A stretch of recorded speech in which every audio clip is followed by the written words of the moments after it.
All right, boys and girls, ladies and gentlemen, hello, it's your old buddy Mr. G. Today we are going to be talking about Pixlr and Pixlr Editor here. It is the tool we are going to be using as a Photoshop emulator. It is online. If you have not already, follow the link in your Google Classroom to Pixlr E and signed up for an account. Right up here it says, "Hi, Jay Grosvenor," because that's me. You should be logged in, so go ahead and log in so that it will save images, okay? Now, this is the home screen when you get to Pixlr. So, once you're here, you can open an image. So if I click on this picture right here, it's going to open that up in the actual workspace of the editor, okay? So this here, what we're looking at is the editor, okay? Remember, this is ad base. If ads pop up, you can go ahead and click those. I'm going to go ahead and pull up my pointer here. Let's see, we're gonna do this here. Let me know if you have any problems viewing this video, by the way. So we're gonna talk about a few things. So this is the workspace. If you need to go back to that home screen, you just hit this toggle home button right here. So we go back and then you'll see here's the picture we were actually working on, okay? If I go over here and click on one of these other pictures, let's pick on this picture of this girl, then we've got her open here. And once we go back home, they'll be there, okay? Now, these are just temporarily in your browser's cache.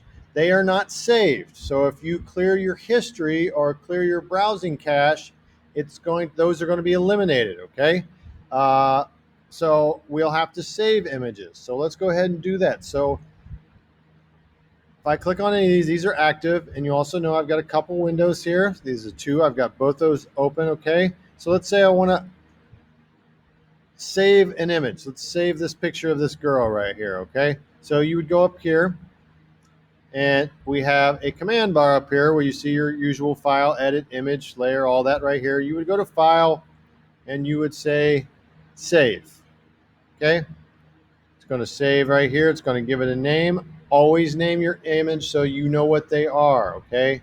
You're not going to remember Photo Image Editor 202-00803. So give it something that is pertinent to what you're doing, okay? So I am going to name this Girl Flower Pic, okay? Saving it as a JPEG is this. You have a few other options. We'll talk about that later down the line, okay? Quality 90% high. We'll leave that all just like it is just for right now, okay?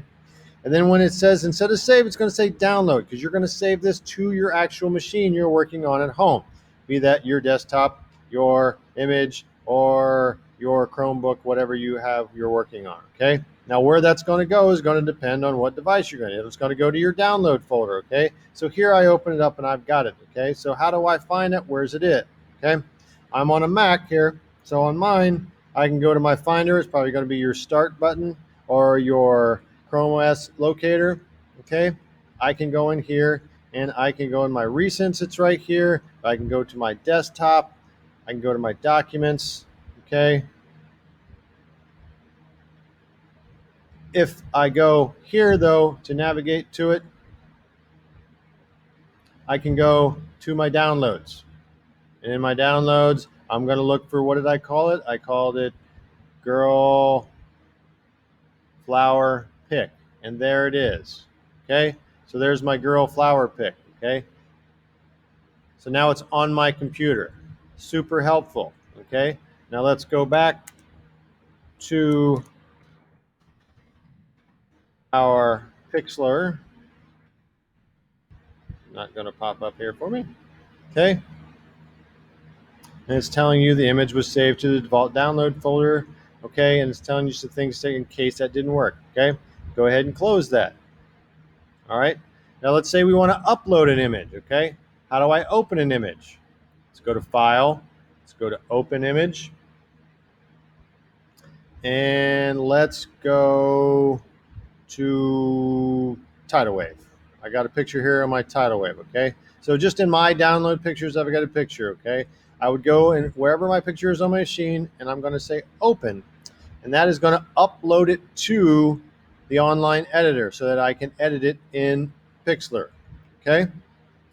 And again, if I go home, There's all the pictures that I've recently played with.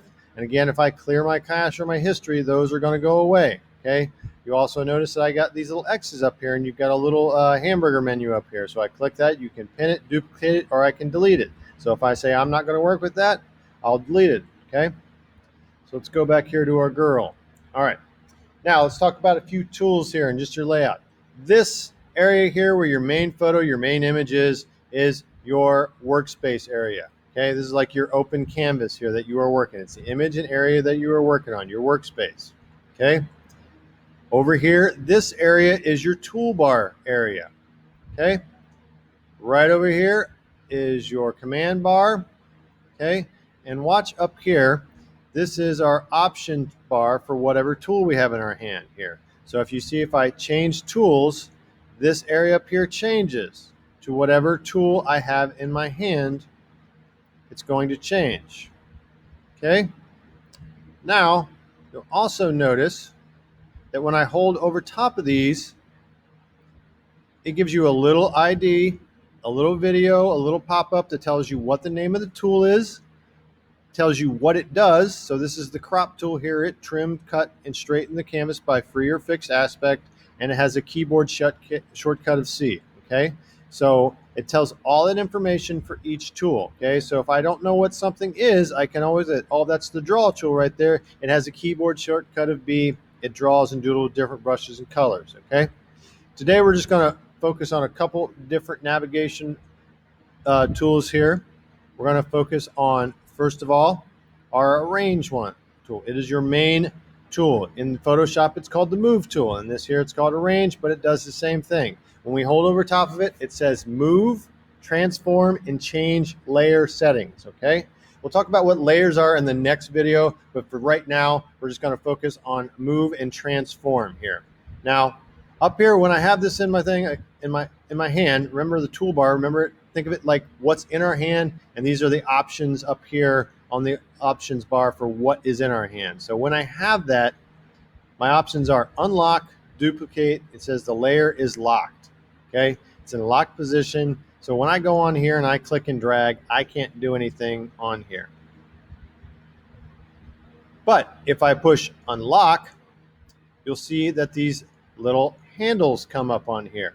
This is called a transformation box. Transformation is the term that Photoshop and Pixlr are using to indicate resizing and changing.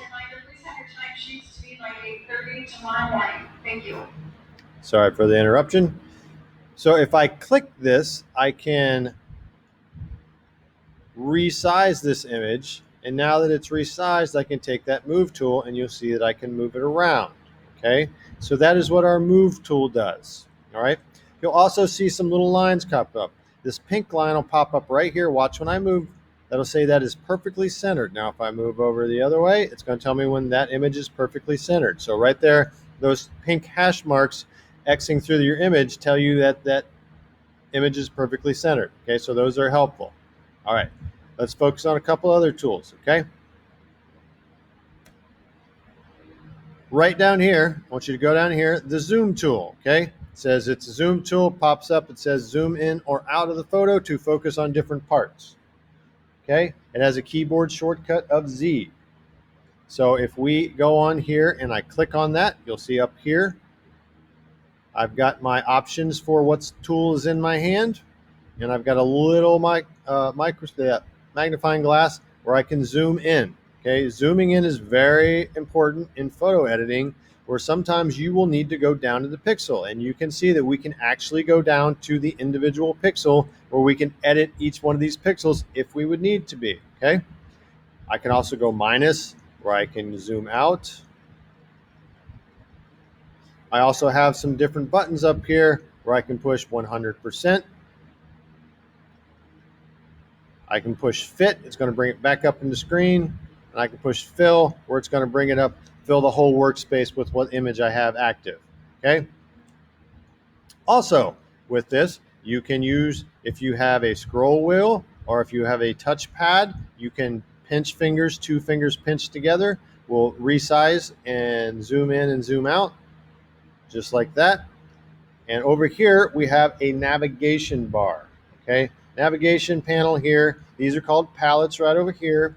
This navigation palette, you notice we can also go in here and move around parts of the image. So in images where it's very complicated and it's very puzzle-like and you can't figure out what's going on, especially when you're zoomed way in, say, and you're up here, say, well, I need to get over by her eye, you can grab and you can move over like that as well. Okay, so that's how that works. All right, now the next tool I want to talk to you about is the hand tool. Okay, the hand tool is right here. If we float over top of it, it's called the hand or the pan tool. So you can pan up and down, left or right. Move the viewable area when the image is zoomed in. Hold the space bar in any tool. Okay, so this is something I use. You will all, and you guys will use all the time. You just hold the space bar and you can move around. Okay, I don't necessarily ever click on this. I just use it, the space bar. Well, no matter what tool I have in my hand, the space bar, when I push it, will give me the hand tool. And much like the move tool, this is not going to affect any of the layers, but this will just move the area around so I can get to different areas of the image. Okay, let me show you the difference here. So if let's say I'm going to take this here and I'm going to make a selection here and I'm going to make another layer by cutting this out. Okay, we'll cut that out. You see how that moves that out?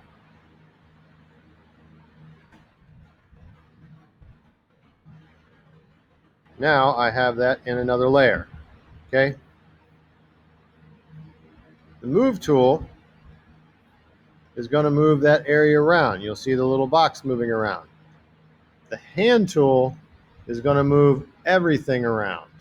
Okay, so that's the difference. Okay, that was my timer. I'm going to stop there. I'm going to try to keep these videos at 10 minutes so you're not overwhelmed, and we'll do a few of these at a time. Okay, all right, stay creative, and I'll talk to you soon.